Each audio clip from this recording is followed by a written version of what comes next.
할렐루야. 여기는 대구에 있는 성령교회 김혜숙 목사입니다. 오늘 말씀을 나눌 제목은 계획주의 조직신학, 기독론과 성령론에서 말씀을 통해서 은혜 받기를 소원합니다. 큰일 기독론, 작은 일 하나님의 계시로 그리스도. 하나님 계시로 그리스도는 그리스도의 삼직 중 선지자직에 해당됩니다. 성자 그리스도께서 하나님의 계시되심을 영원 전 말씀으로 계실 때부터입니다. 요한복음 1장 1절. 성자이신 말씀이 영원 전부터 하나님과 함께 계시며 하나님을 계시로 하였습니다. 사도 요한은 그리스도를 태초에 계신 말씀이라고 하나님과 함께 계셨다 함은 창세 전부터 그리스도가 하나님께 함께 계시며 하나님을 계시하셨다는 뜻입니다. 즉 이성 예력으로 로고스가 의미하듯이 성자 로고스가 없다면 인간을 비롯한 영물과 모든 존재는 피조물들이 하나님에 대한 이해를 가질 수가 없습니다. 무죄했던 조상 아담 해와로 비롯한 마귀의 전략되기 전에 천사장까지도 하나님의 이해력의 성자를 통해서 하나님을 알 수가 있습니다. 구약 시대도 하나님은 오직 계신 성자를 통해서만 알려졌는데 그때 율법 계명 제사들과 선지자들 표상된 성자 그리스도를 통해서였습니다. 율법 선지자들 속에 감추었던 상징과 예표인 그리스도가 하나님이 계시하였습니다. 요한복음 1장 45절, 누가복음 24장 44절. 아브람과 다윗을 비롯한 구약의 모든 성도들도 율법과 선지자 속에 예표된 성자 그리스도를 통해 하나님으로 알았습니다. 너의 조상 아브람은 나의 때 볼 것을 즐거이 하도다 기뻐하셨도다. 요한복음 8장 56절 한 말이나 다윗이 주께서 내게 말씀하시를 내가 내 원수로 내 발등상에 되게 하기까지 너는 내 우편에 앉았으리라 하셨도다. 사도행전 2장 34절 35절 말씀 속에 삼위 하나님 그리스도 신앙이 들어 있습니다. 그리고 하나님의 계시인 그리스도와 계시의 실제인 하나님을 만나던데 시간 차이가 없습니다.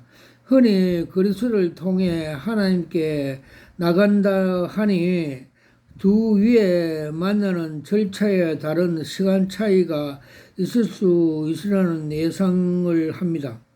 곧 하나님으로 돌아가는 통로인 그리스도를 먼저 만나고 그리스도를 통해 하나님을 만나게 되니 그리스도와 하나님을 만나는데 시간 차이가 있을 것이라는 것입니다. 그러나 일체이신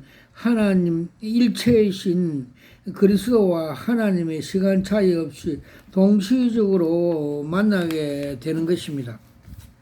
하나님을 만나기 위해서 그리스도에 나갈 때 그리스도를 만나는 동시에 그리스도 안에 계신 하나님을 만나고 되고 혹은 그리스도를 만나기 위해서 하나님으로 나갈 때 하나님으로 만나는 동시에 하나님 안에 계신 그리스도를 만납니다. 만일 성자 그리스도와 하나님을 만나는데 시간 차이가 있다면 삼일체가 아닙니다. 그리고 신약 시대는 성자 그리스도 성육신을 통해 하나님이 계시게 됩니다. 그리스도의 성육신은 대속물 되기 위함뿐만 아니라 하나님의 계시하는 목적을 위함이 되었습니다. 하나님께서 성육신 하신 그리스도를 통해 자신을 계시하였습니다. 요한복음 14장 9절, 골로새서 2장 9절, 골로새서 1장 15절, 고린도후서 4장 6절, 그리고 성자 그리스도가 대속을 완성하시고 성천하신 후에 그를 대신하여 파송된 성령이 그리스도와 하나님을 계시했으며 그 매개가 대속 복음입니다. 복음이 선포되는 곳에 성령이 그리스도를 계시해 주고 있고 그리스도를 믿고 하나님을 알게 하십니다. 성육신 말씀이 육신을 입어 나타낸 하나님의 계시였다면 복음은 대속을 말씀으로 입어 나타난 하나님의 계시입니다. 작은 두 번째, 대속물 그리스도. 그리스도의 가장 중요한 직임은 대속자입니다. 그리스도 대속자 직임은 다른 모든 대속에 앞섭니다. 창세 전 그리스도 안에서 하나님이 이루시고 예정하신 것이 바로 이 대속이었고 그리스도가 세상에 오셔서 이루시려고 했던 사명이 대속이었습니다. 에베소 1장 4절에서 7절, 마태복음 20장 28절, 디모데전서 2장 6절. 앞서 언급한 그리스도 선지자 직도 대속에 비치고 있습니다. 그리스도 대속 없이는 계시가 나타내기 없기 때문입니다. 그리스도 대속이 죄로 소경된 눈을 열어 하나님을 볼 수 있게 했습니다. 누가복음 23장 30절에서 31절, 요한복음 9장 39절. 성경 속에서 중요시하는 대속 화목이 다음 같습니다. 하나님의 속전이 비춰지지 않으면 하나님과 화목이 불가능하기 때문입니다. 죄인의 죽음과 의인의 율법이 요구하는 죄값과 공로가 될 수 없기에 부득불이 흠없고 완전하신 하나님의 아들이 대속물로 됨으로 우리로 하나님과 화목할 수 있게 했습니다. 로마서 6장 23절. 작은 세 번째, 중보자 그리스도. 그리스도의 또 하나의 중요한 직임은 제사장, 곧 중보자 직임입니다. 이는 그리스도 화목 제물로 되심과 맞물려 있습니다. 로마서 3장 25절, 요한 1서 2장 2절.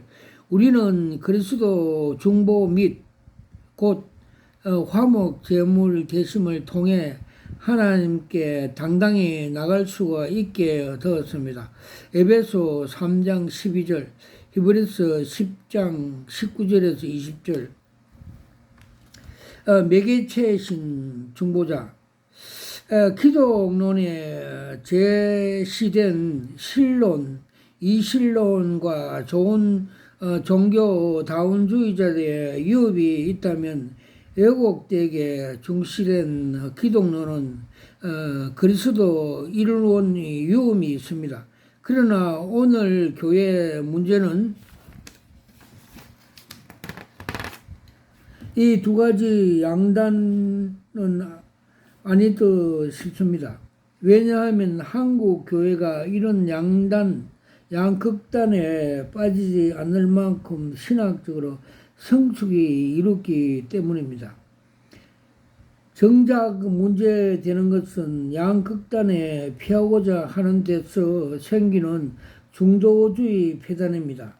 즉 다신론, 그리스도 일론 같은 극단을 피하여 그리스도를 단지 하나님께 도달하는 매개물로 간주함으로써 생긴 그리스도 냉담증입니다. 이단으로 정제된 공공성교회 박모 교주는 그리스도는 다만 하나님을 처음 믿을 때 필요할 매개체뿐, 하나님을 믿은 후에는 그의 역할이 없으므로 더 이상 그리스도를 주목할 필요가 없다고 하였습니다. 이같이 똑같지 않지만 오늘 소위 하나님이 중심으로 부리는 일개 계획주의 교회 중에서 비슷한 경향을 드러내는 경우들이 있습니다. 이러한 매개물, 즉 그리스도 인식이 그리스도에 대한 냉담증을 불러와 그리스도가 예배에서 홀대받게 합니다. 예배 내내 그리스도에 대한 감사 송영도 없이 설교에서도 하나님 이름만 난무할 뿐 그리스도는 거의 언급되지 않습니다. 기도 역시 말미에 겨우 예수 이름으로 기도합니다는 마무리 멘트를 한 번 할 뿐 그리스도는 여전히 잘 언급되지 않습니다. 계획주의 하나님의 중심은 결코 그리스도와 성령을 배제를 말하는 것이 아닙니다. 다만 궁극의 지위를 하나님께 드리자는 것입니다. 그리스도는 하나님의 중심의 태도를 견지했지만 언제나 자신을 하나님과 동등한 영광의 수납자로 천명했습니다. 요한복음 8장 54절 아버지와 나는 하나이다. 요한복음 10장 30절 말씀은 그리스도의 자기 선은 곧 하나님 됨을 천명하였습니다. 그리스도가 배제된 하나님 중심은 진정한 하나님의 중심이 아닙니다. 그리스도는 성부 하나님과 함께 예배 내내 칭송되어야 하며 설교와 찬양과 기도 중심 주제가 되어야 합니다. 따라서 그리스도 냉담증 극복하려면 먼저 예배에서 그리스도를 단순한 매개물로 개념에서 중보자 개념으로 격상시켜야 합니다. 히브리서 8장 6절, 12장 24절. 그리스도가 결코 도구적인 매개물이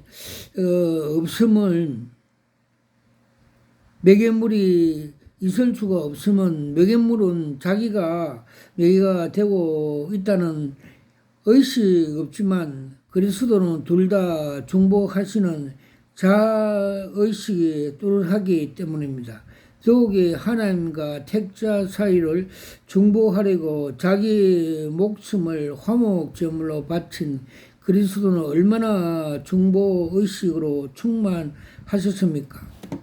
골로새서 1장 20절에서 22절, 디모데전서 2장 5절, 요한 1서 2장 22절, 그리고 죽음으로 이룬 그리스도의 중보를 통해 하나님께 나가는 자는 자신이 그리스도 육체를 밟고 나간다. 히브리서 10장 20절. 자각의 뚜렷함으로 결코 그리스도를 냉담할 수가 없습니다. 이렇게 중보자이자 지휘자이신 회복될 때 그리스도는 예배의 대상으로 격상됩니다.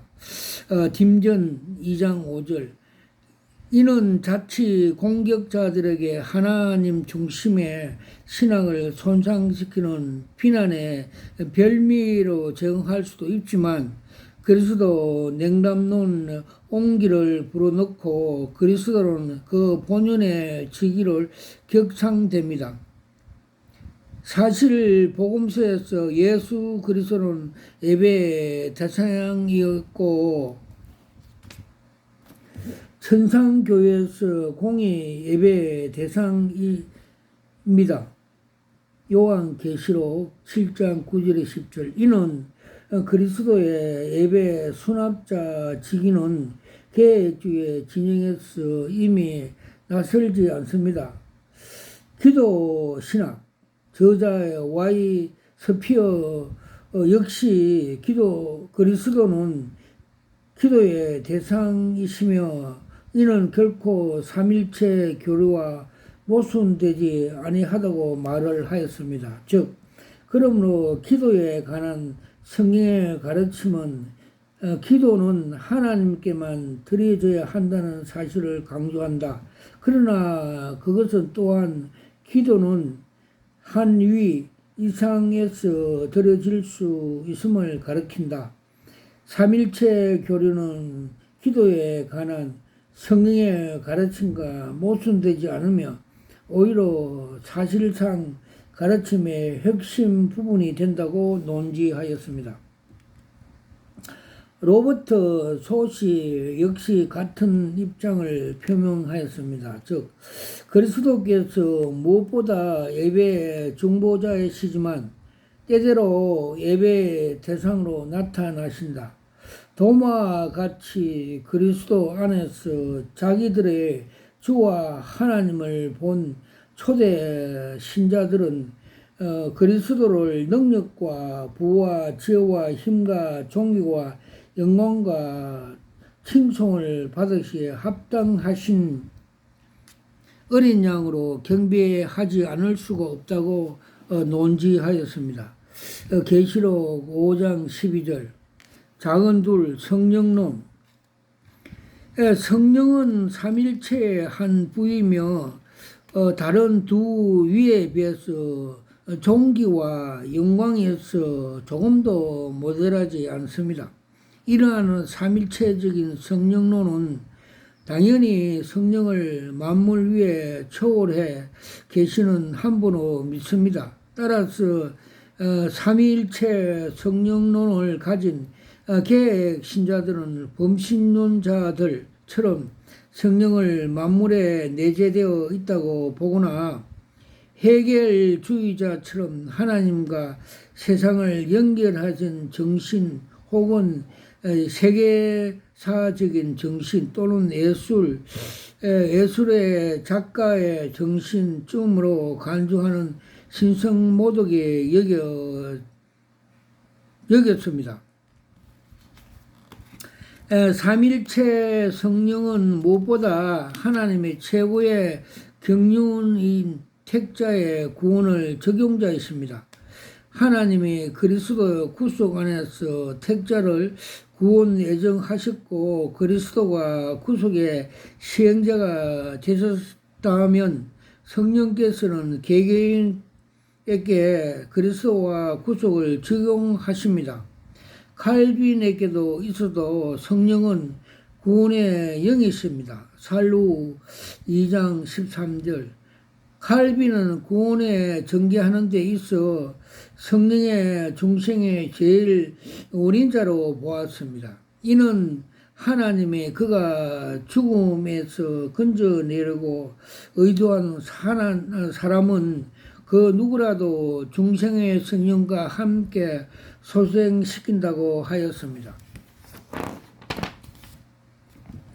조나드 에드워드는 역시 구속의 언약의 방법은 삼위 활동의 질서 따라 이루어진다고 보았습니다. 즉 성삼일체 수장으로서 아버지는 영원한 구원의 언약하셨고 이 일을 아들에게서 제안했다. 그 다음 아들은 자신의 권리를 행동했다.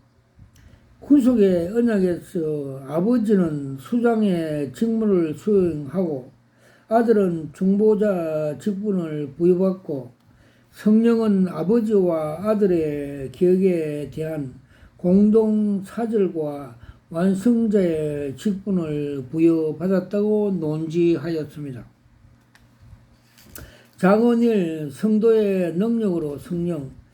성령은 믿음, 성화, 봉사에 이르기까지 성령이 성도들의 능력의 원천임을 말했습니다.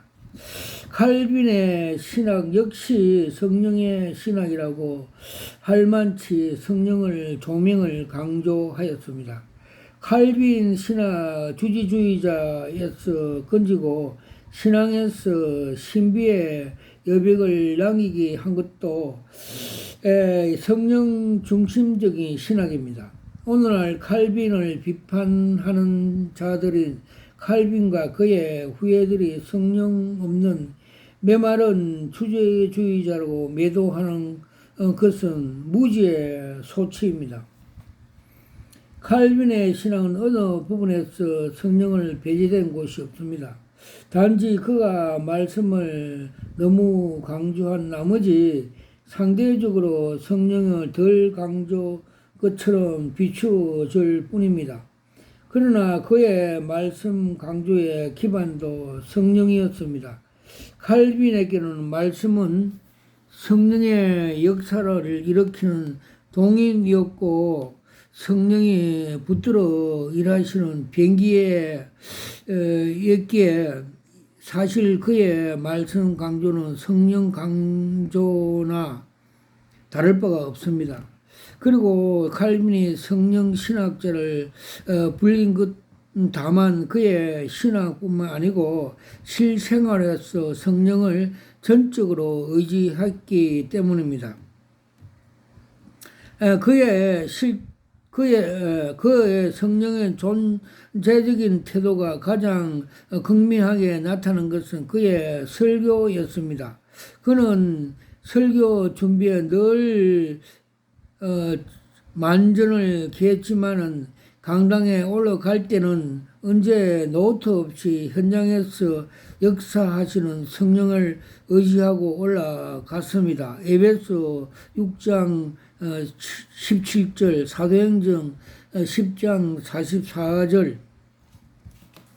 칼빈뿐만 아니라 칼빈주의자 조지 히필더, 로이드 존스 등의 무원고 혹은 작은 메모지 정도만 지참하고 강당에 섰습니다. 물론 설교할 때 원고를 보고 안 보고가 성령에 의지하고 안 하고 기준이 될 수 없습니다.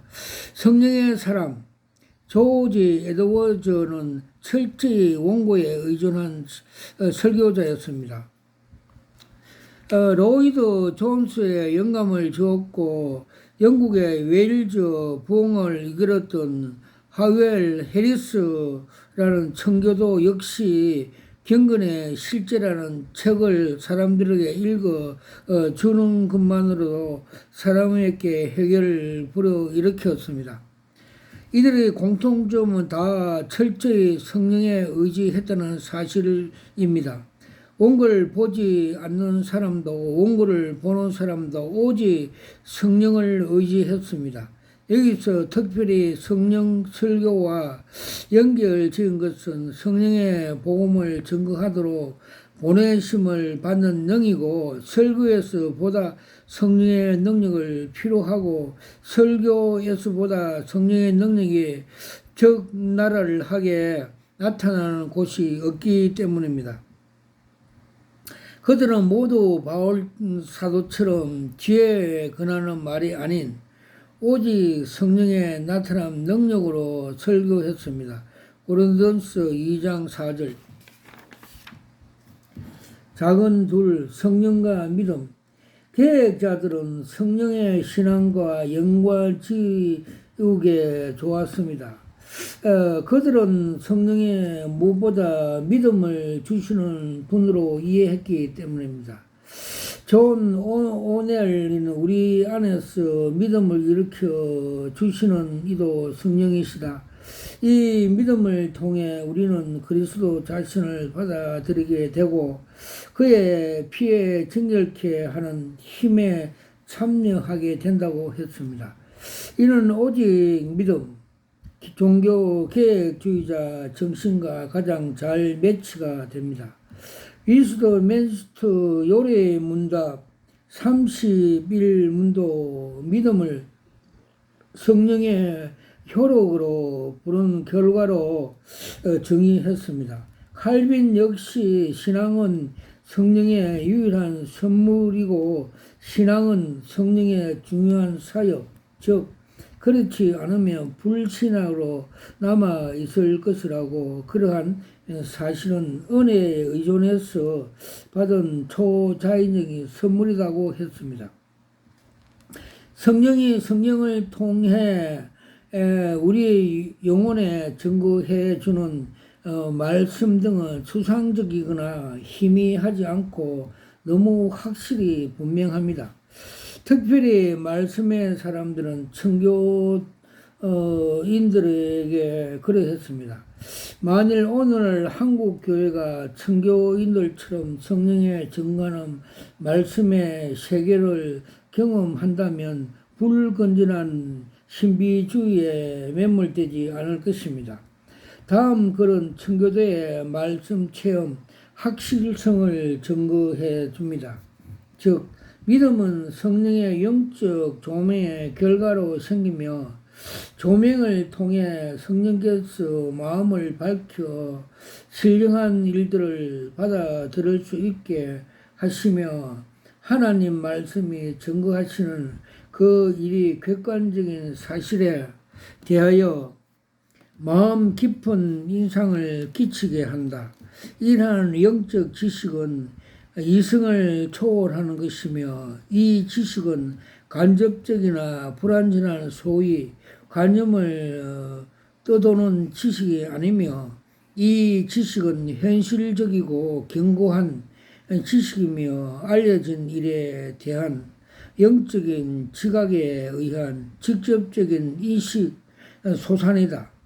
이 지식을 주는 신적 작용이 곧 성령의 내적 증거이다고 논지하였습니다. 토마스 국어는 이렇게 말을 했습니다. 즉 성령께서 우리 안에서 믿음을 역사하실 때 두 가지 일을 행하신다. 첫째는 그는 우리에게 새로운 지각 곧 그리스도로 알아볼 수 있는 새로운 눈을 주시고 둘째로 성령 자신에게서 이 새로운 지각 위에 빛으로 오심으로 영적인 실체들에 대한 영적인 시야를 열어주신다는 것이다. 고 논지했습니다. 위필들은 제한적이면서도 오직 말씀 안에서 확실한 성령의 역할에 대해서 다음같이 말을 했습니다. 즉 성령은 맹목적이고 근거 없는 신학으로 마음속에 작용하지 않는다. 성령의 창조적인 힘이 살아있는 신앙 안에서 공급해 주시는 의미 확립된 아무것도 뿌리 박지 못한 그리고 이유 없는 대상을 불러붙는 그런 신앙이 아니다. 그렇다고 해서 성령이 어떤 새로운 신앙의 근거들을 제시해 주는 것이 아니라 이미 충분한 신앙의 근거들, 즉 신앙을 인식한 뒤에 자연히 뒤따라오는 근거 들에 대한 반응할 수 있는 새로운 능력을 제시해 준다고 논지하였습니다. 동시에 계획주의자들은 성령과 믿음이 상호작용에서도 주목했습니다.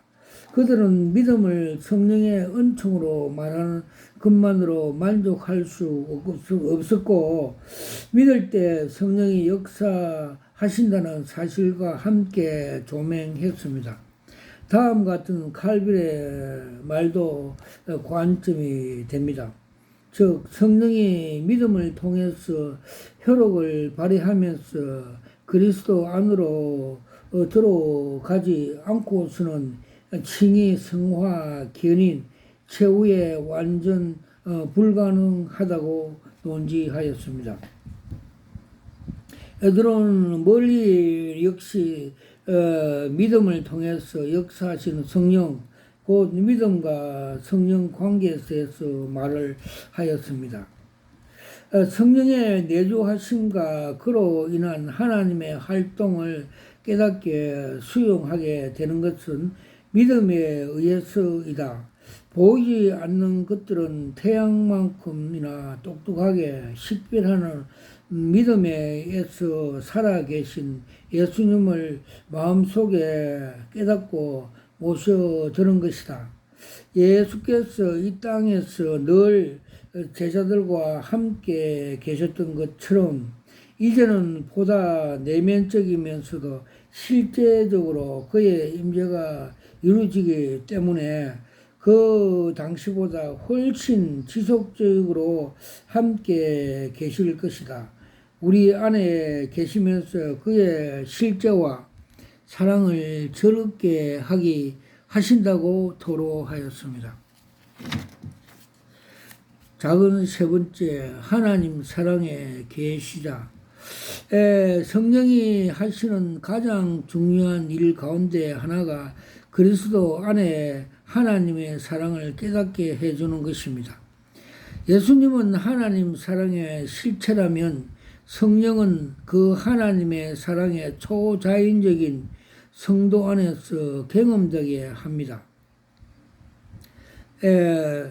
요일서 4장 9절, 요한복음 3장 16절, 로마서 5장 5절, 이와 같이 관련하여서 조나드 에드워드는 성령은 아버지와 아들과 사랑이고 활동하시는 하나님이시고 성령은 아버지 자기 자신에 대한 사랑 안에서 현조하신다고 하였습니다. 앤드러 머리는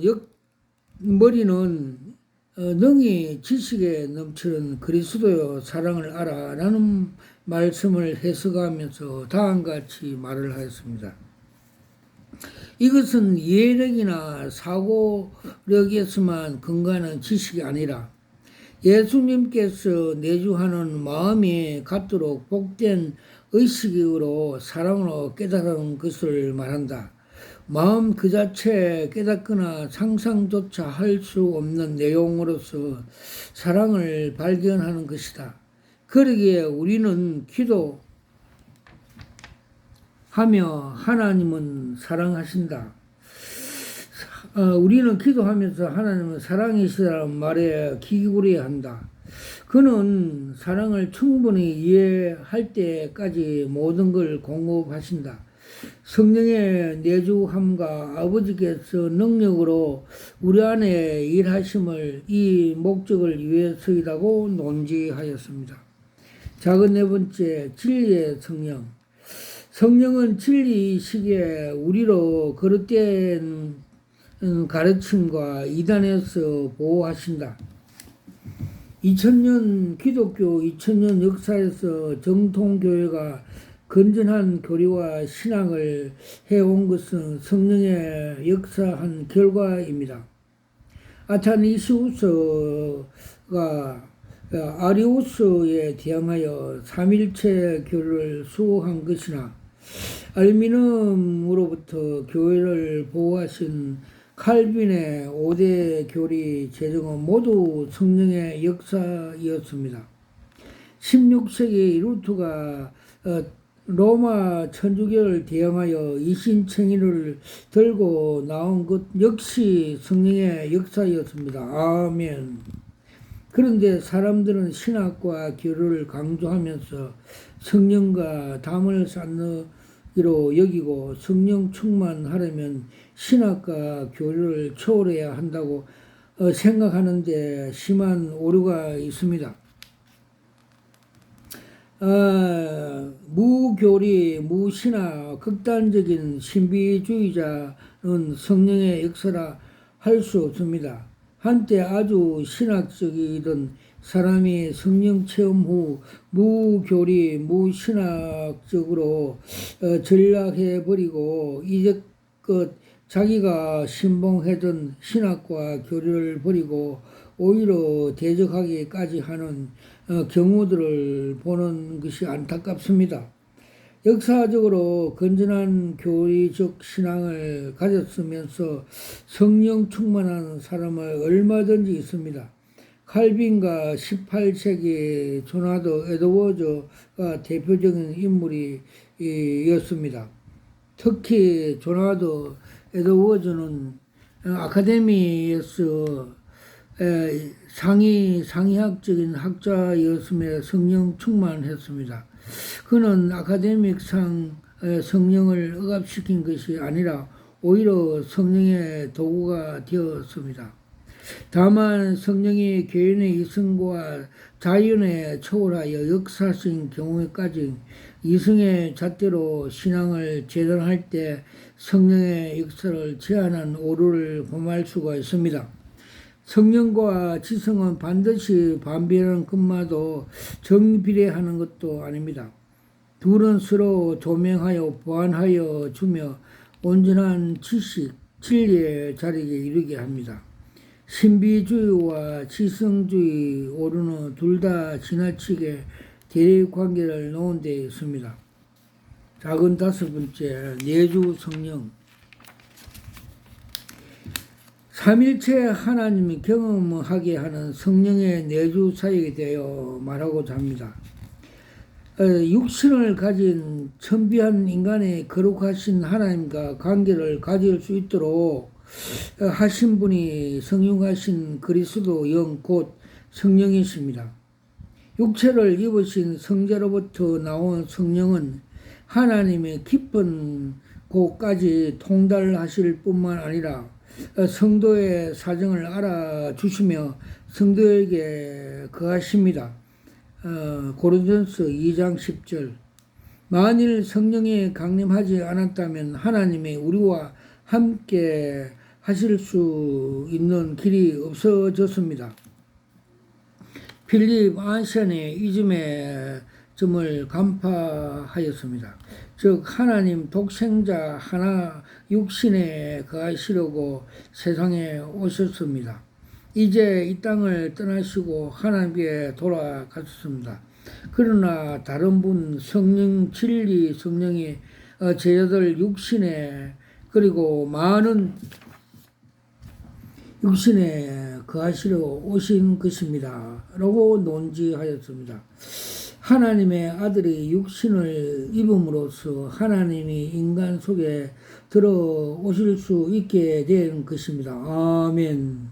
그리고 하나님의 성도의 성전을 삼아 거하시는 것이 콘크리트 벽 안에 거주자가 벽돌과 교류할 수 없는 것과 달리 인간과 연합하시고 교류하십니다. 다음 앤드루 머리로의 말을 관점으로 알아보겠습니다. 즉 하나님의 아들이 이 세상에 온 것은 그가 아버지와 더불어 가지고 있는 거룩한 생명을 사람의 생명과 결합시키므로 하나님의 생명의 피조물 생명 속에 심어지는 것을 보증하기 위해서이다. 그리스도 내주하심은 건물 안에 가는 사람의 경우와 다르다. 그의 내주는 마음을 사로잡고 있는데 이는 진실로 거룩하며 생명을 소생시키는 마음을 가장 깊숙한 곳에 이르기까지 그의 생명으로 채우는 것이다. 아버지께서 성령으로 내적으로 경건하게 하심으로 성령은 우리의 의지를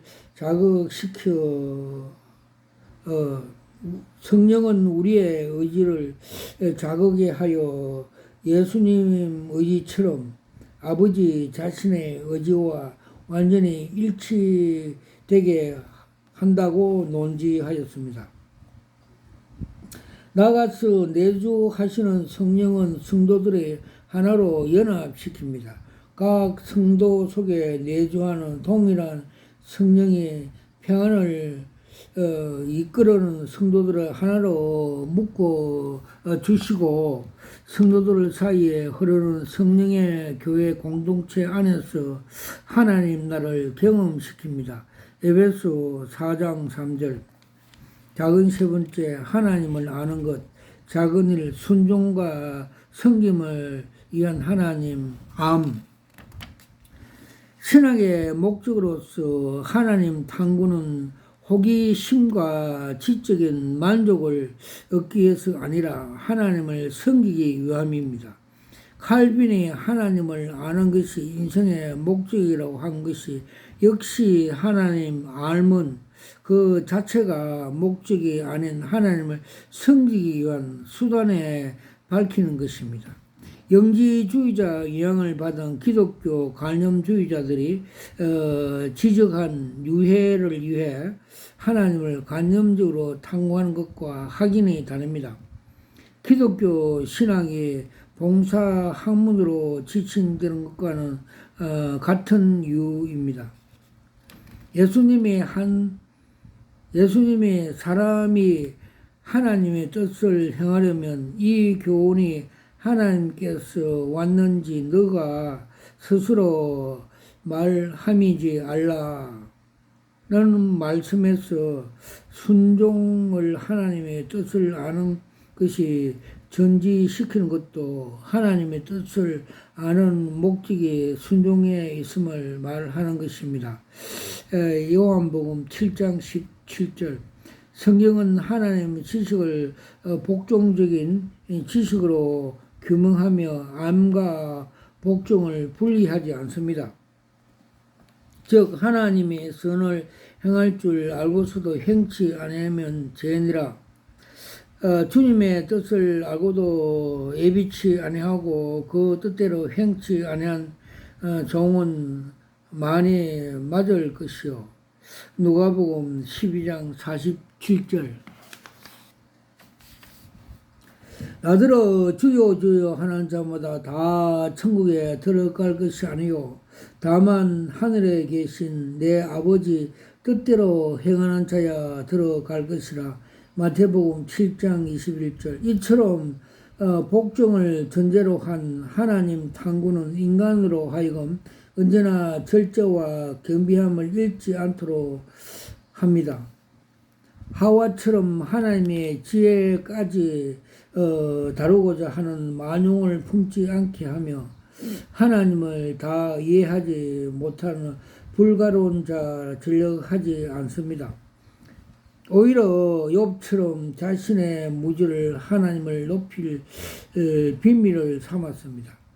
이런 사람들은 하나님을 알아갈수록 겸손해지고 하나님을 사랑하고 두려워하게 됩니다. 그에게 있어서 하나님은 지식은 하나님을 경외케 하는 수단일 뿐입니다. 그는 하나님의 본질을 파헤치 보겠다는 욕망보다 하나님의 뜻을 이해하는데 우선순위를 둡니다. 하나를 알면 그 하나를 둘을 알면 그 둘을 오직 하나님의 뜻을 이루는 순종적인 지식으로 삼았습니다. 칼빈은 이런 겸손한 신학자 중에서도 한 사람이었습니다.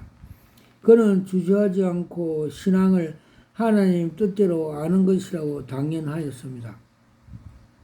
그는 하나님의 본질을 아는 것보다 하나님의 뜻을 아는 것이 중시했습니다. 그에게 신앙이란 하나님의 뜻을 확실히 아는 것이었습니다.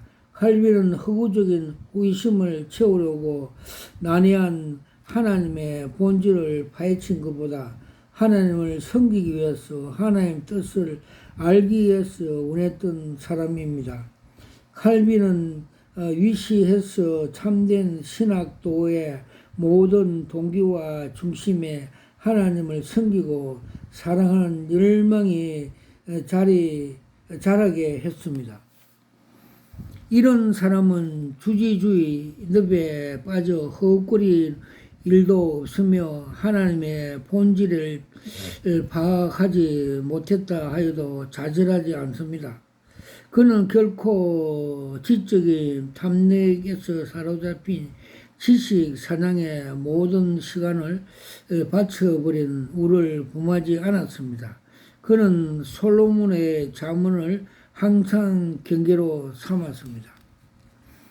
여러 책을 지은 것은 끝이 없고 많은 공부를 한 것은 몸이 피곤케 하느니라.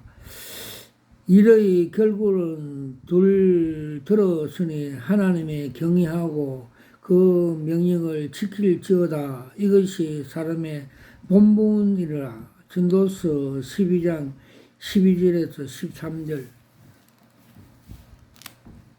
작은 둘, 하나님을 아는 것과 예수를 믿는 것. 하나님을 아는 것은 단지 하나님에 대한 관념적인 지식을 획득하다는 말이 아니고 구원을 받았다는 뜻입니다. 성경은 하나님을 아는 것과 구원을 구별로 보지 않기 때문입니다. 성경은 구원과 하나님을 아는 걸 동일시하고 죽음과 하나님을 무지를 동일시합니다. 영생을 하나님과 아들과 그리스도를 아는 것을 정의하고 하나님을 모르는 것을 멸망에 받는 죄로 규정합니다. 이런 표현들은 예수를 믿어 영생을 얻는다는 말씀과 서로 배치돼 보이지만 사실 같은 말입니다. 따라서 예수를 믿는 영생을 얻는다는 하나님을 아는 자는 영생을 얻다는 걸 바꾸어 쓸 수가 있습니다.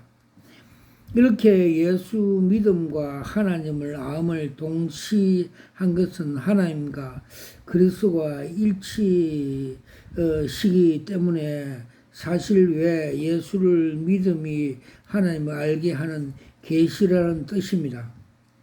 기독교가 예수 그리스도에 대한 믿음을 계시적 믿음이라고 하는 것은 하나님은 스스로 알려지지 않고 오직 예수 그리스도를 믿는 믿음을 통해서만 알려진다는 뜻입니다. 예수를 믿는다, 하나님을 안다는 말은 다른 별개의 개념 아닌 예수가 하나님이심을 믿는다는 혹은 예수를 믿어 하나님을 안다는 말씀이 세우는데 공조합니다. 요한복음 20장 28절에 29절, 딤전서 2장 13절, 이는 하나님을 믿으니 또 나를 믿으라 라는 말씀을 논하면서 충분한 설명을 했습니다. 따라서 유대인들은 예수 그리스도를 믿지 않는 것은 예수가 하나님이심을 믿지 않기 때문입니다. 그리고 예수님이 유대인을 향해서 너희가 나를 안 믿는다와 너희가 하나님을 모른다는 말을 상호 교호적인 것으로 사용하신 것도 이 두 말씀이 예수가 하나님이심을 믿지 않는다는 말씀을 세우기 공조하기 때문입니다. 큰 네 번째, 하나님과 성경. 계획주의자들은 하나님은 성경 하나님이십니다. 계획주의자들은 무엇보다 하나님이 성경의 기록자심을 강조합니다. 이들은 하나님은 자신의 계시하시고 인간관계를 맺기 위해서 성경을 택하셨다 믿습니다. 그리고 그들은 인간을 구원하는 것이 하나님의 기도하시고 성경 기도한다고 할 만큼 하나님과 성경을 동일시합니다. 계획주의자들은 신봉하는 오직 성경이라는 원리, 오직 성경의 하나님이라고 말해 다름이 아닙니다. 그들에게 말씀이 곧 하나님이시니 만일 하나님의 말씀을 벗어나 역사하신다면 하나님의 자신을 부인하는 것으로 됩니다. 이신론자나 자유주의자들은 이 같은 입장에 대해서 성경을 미신적으로 성시시한다고 비판하고 하나님을 성경에 묶인 제한된 하나님으로 만든다고 비난합니다. 전능하신 하나님은 성경에 비롯한 어떤 것도 외에도 제한을 받을 수가 없으며 또 어떻게 제한받는 것은 하나님 대신을 포기하는 것으로 말합니다. 이러한 개변 저변의 종교 다운주의자들은 왜 왜곡된 중심의 개념을 자리하고 있습니까? 즉 전능하신 신과 효과적인 의사소통을 위해 주권적으로 다양한 문화 조건에 따라 특정 종교나 경전에 국한되지 않고 적절하게 메시지를 전달할 수가 있다는 것입니다. 하나님이 어떤 가리고리